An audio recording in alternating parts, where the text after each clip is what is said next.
like that. That fits in there.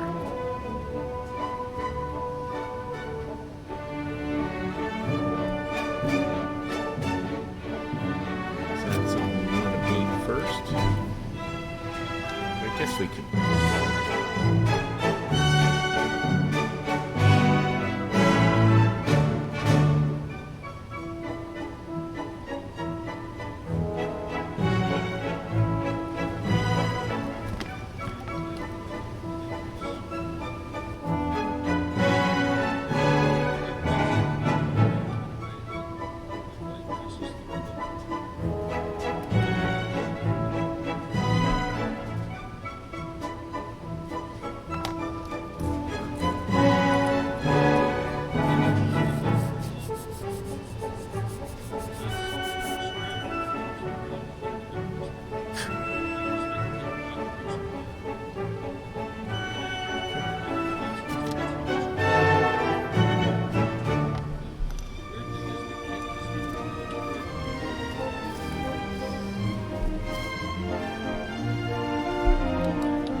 That makes sense now.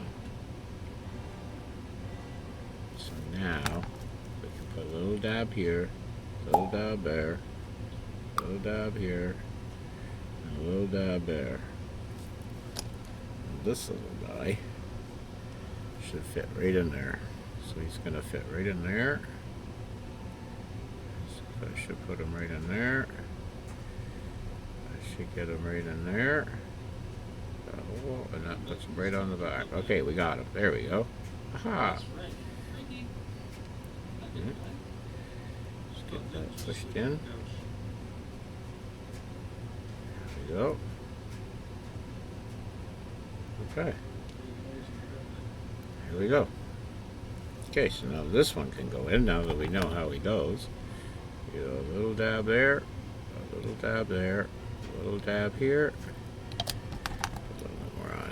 A little dab there, and a little dab right there. You, my good friend, are going to stick right in there, and I'm going to get you right in there, and right in there. Here we go. Again, don't worry about keeping up with me. The idea for this is also for it to be like a reference. So if you want to come back to it at another time, pick up on something,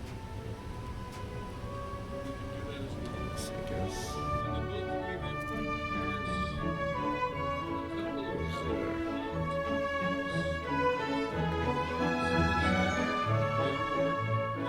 Goes into the slots right here. At the time Okay, there we go. So there's our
have our cockpit.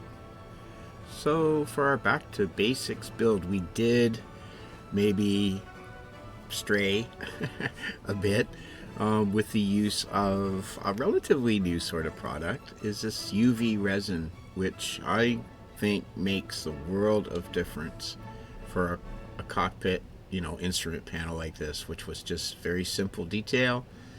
And with the combination of the UV resin for the glass over top and using a colored pencil, in this case I just used an AK1 that I picked up at my local store in white, and just using that to get the details up in the white, and then using marker. I used an off-white AK marker just to bring up the buttons that I wanted to really enhance, and then hit the couple with a red just to bring some color into it. But I kept it simple and basic, but I think it really translates real well for the cockpit. I mean, I'm going by the reference photo that I have here beside me. Now clearly I can't bring out all that detail, and I'm not going to add wire or anything to this particular build, even though you could bring some hoses and some wires in off of the tanks. But I think we have enough color that I think it's going to really represent well. Now we took a piece of, basically all this is a piece of Kleenex, and all I did was soak it in some Future, or this, in my case it's Pledge, but the same stuff, and it's just a clear acrylic water-based floor polish, and all I did was put it on a pair of tweezers, and I just dipped it in this, and I just clipped it in a clip, folded it the way I wanted it, and just let it dry, and it remains pliable for quite a while to where you can move it around the way you want. And then I just painted it and dry brushed it. The seat belt we scratch built out of basic stuff. We just took athletic tape, and basically I just kind of form it with the tin tape on the back, and then I usually peel the tin tape off once I'm done getting it where I want. You can leave it on if for some stuff. For tarps it's good to leave it on because it'll mold, but for seat belts I usually peel it off. And we just had some leftover little hooks and grommets, and I think these were clevises or something that were left over from a kit, and just added those for some buckles to make a seat belt. So we have the seat belt and the blanket for him to sit on, but other than that, everything else is just exactly the way the kit comes. So this is I'm really enjoying this back to the basics sort of build of just taking our time, and it's coming out reasonably well. The Busy Builder is on to paint and camouflage and stuff on his build, so if you want to join him, follow through the series. It's been going really good so far. So I think we're ready to start, basically get this locked into place here now that we've got it painted and ready. We did a little bit of wash with some oils.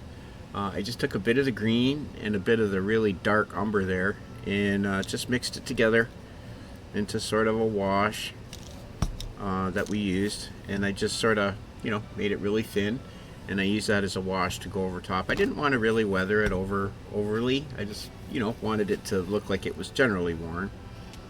So yep, our next process is going to be the big one. So it's going to be getting this seam sealed up here, getting this body, the fuselage, buttoned up, and we'll make sure we got everything fitting. We got a little bit of a pinch point somewhere, but I think we can fix it and sort it out easily. It seems to be in the bottom here somewhere, but it's not bad.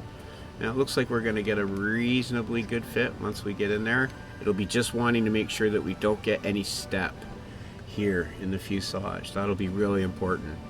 So when we come back next time, this will be what we'll be concentrating on. We'll be working on the fuselage, getting this glued together, and then we can push through with the our wings here. We can get these together, we can get our fuselage together, and we still have